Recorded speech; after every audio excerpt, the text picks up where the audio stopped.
বন্ধুরা, ভারতী কিচেনে স্বাগত। আজকে আমি আমার গাছের কাঁচা আম, এই গাছটা আমি বসিয়েছিলাম, কাঁচা আম নিয়ে আসা হয়েছে দেশের বাড়ি থেকে।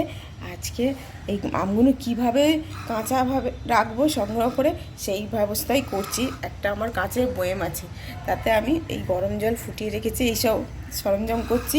এবার আমি ধুয়ে পরিষ্কার করে পুঁছিয়ে রেখে দিয়েছি একদম শুকনো করে। এটাকে এবার আমি কাটবো, কেটে ভরে রাখবো। কীভাবে রাখছি দেখতে থাকো। এবার আমি ওটা কাটবো, এক হাতে বটি ধরবো আর এক হাতে এই যে বটি ধরবো আর এক হাতে ভিডিও করবো। আম তো কাটতে পারবো না, ওই জন্য আমি নিজে কেটে নিচ্ছি, তারপর আবার আসছি। আমগুলো কাটা হয়ে গেছে, সরু সরু করে কেটে নিয়েছি খোলার সমেত। এবার এই যে বয়েমটা ভালো করে ধুয়ে পরিষ্কার করে পুঁছে একদম রেখেছি। এবার আমি এই যে জলটা গরম করে ফুটিয়েছি, ভালো করে ফুটিয়ে নিয়ে একটু উষুম উষুম করে রেখেছি।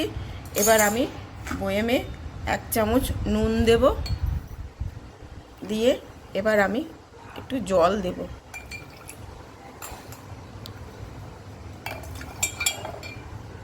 একদম উষুম উষুম জল, এটা খুব গরম না খুব ঠান্ডা না। 4 চামচ জল দিলাম। এবার আমগুলো আমি ভেতরে সাজিয়ে দেবো। এটা দাঁড়ানো যাচ্ছে না, দাঁড় করানো যাচ্ছে না, শুয়ে যাচ্ছে সব আম। যাক, ভেতরে সব ঢুকে। এই সারা বছর এরকম করে তুলে রাখছি, দেখি ভালো থাকবে সারা বছর। যেমন যেমন রেসিপি করব, বাড়িতে রান্না করে সবাইকে খাওয়াবো। ডাল করব, মাছের টক করব, চাটনি করব, কত রকমের রেসিপি করা যাবে।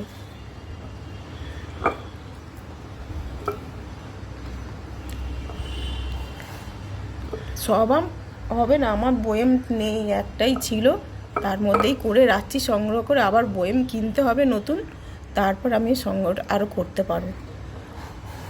কাঁচের বয়েম শুধু টপ ভেঙে যায়, আনি কিনি ভেঙে যায়। আমি সব ভরে নিয়েছি। এবার আমি 1 চামচ ওপরে নুন দেব, 1 চামচ নুন দিলাম। আর তারপরে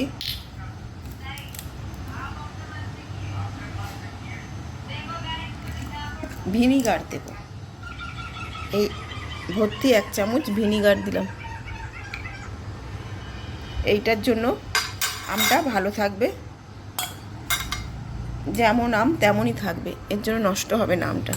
এবার আমি জলটা দেব, ভর্তি করে জল দেব।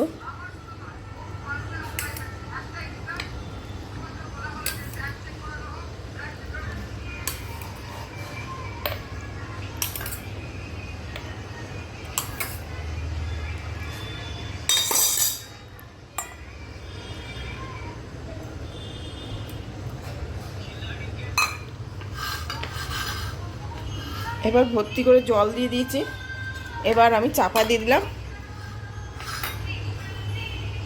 এবার আমি যেখানে ভালো জায়গার একটা পরিষ্কার জায়গা রেখে দেবো। সারা বছর আমি এটাকে বার করে করে, আরেকটু মনে হয় আমার জল লাগবে, এতটা জল লাগবে, আরেকটু জল ফুটিয়ে আমি দিয়ে দেবো।